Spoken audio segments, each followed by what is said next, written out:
Guys, മറ്റൊരു വീഡിയോയിലേക്ക് എല്ലാവർക്കും സ്വാഗതം. എല്ലാവർക്കും അറിയുന്ന കാര്യമാണ് നമ്മുടെ കൊട്ടിയൂർ വൈശാഖ മഹോത്സവം. അപ്പോൾ വൈശാഖ മഹോത്സവത്തിൻ്റെ ഭാഗമായിട്ടുള്ള ഭണ്ഡാരം എഴുന്നള്ളത്താണ് നടക്കുന്നത്. അതായത് ഈ ചടങ്ങിന് വേണ്ടിയിട്ടാണ് ആളുകളൊക്കെ നിരന്ന് നിൽക്കുന്നത്. നല്ല ബ്ലോക്കൊക്കെ ഉണ്ടായിരുന്നു കേട്ടോ. അതായത് വൈശാഖ മഹോത്സവത്തിൻ്റെ ഭാഗമായിട്ട് ഈ ഭണ്ഡാരം എഴുന്നള്ളിച്ച് നമ്മുടെ അക്കരെ കൊട്ടിയൂരിലേക്ക് പ്രവേശിക്കണം. അതായത് ഭണ്ഡാരം എഴുന്നള്ളത്തിൽ ഉണ്ടാകുന്ന സാധനങ്ങൾ എന്ന് പറയുന്നത് നമ്മുടെ സ്വർണ്ണപാത്രങ്ങളും വെള്ളിപ്പാത്രങ്ങളും വിളക്കുകളും അതുപോലെ തന്നെ അക്കരെ കൊട്ടിയൂരിലേക്ക് ആവശ്യമായ പൂജാതി സാധനങ്ങളൊക്കെ കൊണ്ടാണ് ഈ ഭണ്ഡാരം എഴുന്നള്ളത്ത് ഉണ്ടാവുന്നത്.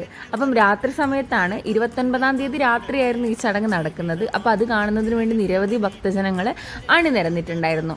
അപ്പം ആ ഒരു യാത്രയാണ് നിങ്ങൾ ഈ കാണുന്നത്. അതായത് ഈ ഭണ്ഡാരം അക്കരെ കൊട്ടിയൂരിൽ പ്രവേശിച്ചതിന് ശേഷമാണ് നമ്മുടെ സ്ത്രീകൾക്ക് അമ്പലത്തിലേക്ക് പ്രവേശനം ഉണ്ടാകുക. അതിനുശേഷം അതായത് ഇത് പ്രവേശിച്ച് മകന്നാൾ വരെ സ്ത്രീകൾക്ക് പ്രവേശനമുണ്ട്. പിന്നെ ഭഗവാന്റെയും അതുപോലെ തന്നെ ദേവിയുടെയും വിഗ്രഹം ചുമക്കുന്ന 2 ആനകളുമാണ് ഉള്ളത്. അപ്പം എല്ലാവരും കൊട്ടിയൂർ അമ്പലത്തിലേക്ക് വരിക. അപ്പം നല്ല ബ്ലോക്കൊക്കെ ആയിട്ടുണ്ട്. ഇനി മറ്റൊരു വീഡിയോ കാണുമ്പോൾ ടാറ്റാ ബൈ ബൈ. വീഡിയോ കണ്ട് ഇഷ്ടമാണെങ്കിൽ ലൈക്ക് ആൻഡ് സബ്സ്ക്രൈബ്.